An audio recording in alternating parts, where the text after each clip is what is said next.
Пайгамбарыбыз саллаллаху алейхи вассалам бизге насааты менен айтып кеткен, бизге эмне деп сунуштаган, айтканда эмне кылгыла деген.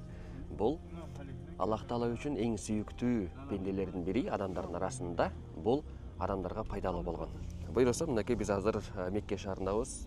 144 миң сом болду жалпы сумма. Биз 70 кишиге ушундай курбанчылык чалып атабыз. Төө буйруса 1,5 жаштагы төөнү сойгон атабыз. Төөнүн баасы примерно $800-900 болду. Калган сумма тамак аш даярдап, автобуска жана башка суммага кетип атат.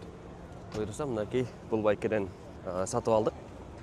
Анан акчасын дагы тигил жака биздин бир байке дагы коштоп атат. Биз менен чогуу келди. Жардам берет, башка кылат. Анан ошол жерден бир маанилүү нерсени айтып кетейин.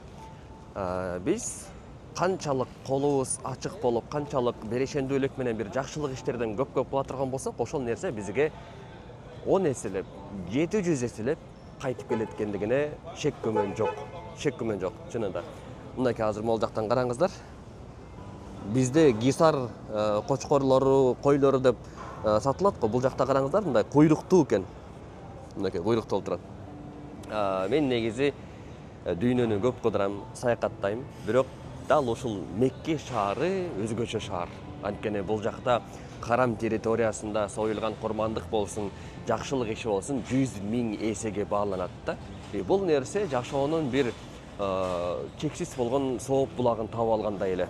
Ошол үчүн баардыгыңыздарга каалайм, ошол нерсеге жетишиңиздерге аракет кылсаңыздар, баардык нерсе болот.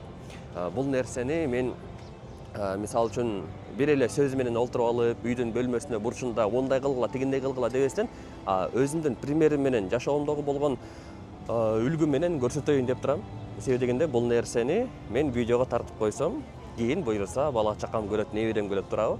Ошол сыңардай эле биз дагы бул дүйнөдө келүүдөгү максатыбыз ибадат кылуу, кулчулук кылуу. Жана ошону менен биргеликте адамдарга пайдалуу боло алуу. Мындай пайдаң тийбеси дагы жок дегенде зыяның тийбесин дейт го.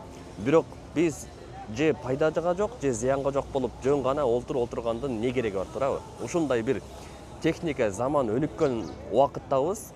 Самолет менен кечээ күнү эле Кыргызстанда элек, бүгүн уже бул жактабыз да. 8 саат аралыгында учуп келип туруп, уже дүйнөнүн аркы бурчундабыз. Анан ошондой мүмкүнчүлүк болуп аткан заманда кантип биз бир орунда туруп, ушуга шүгүрдеп олтура беришибиз керек? Албетте шүгүрдейбиз, бирок ошол нерсеге эле канаат кылып болот ушул мага дебеш керек да.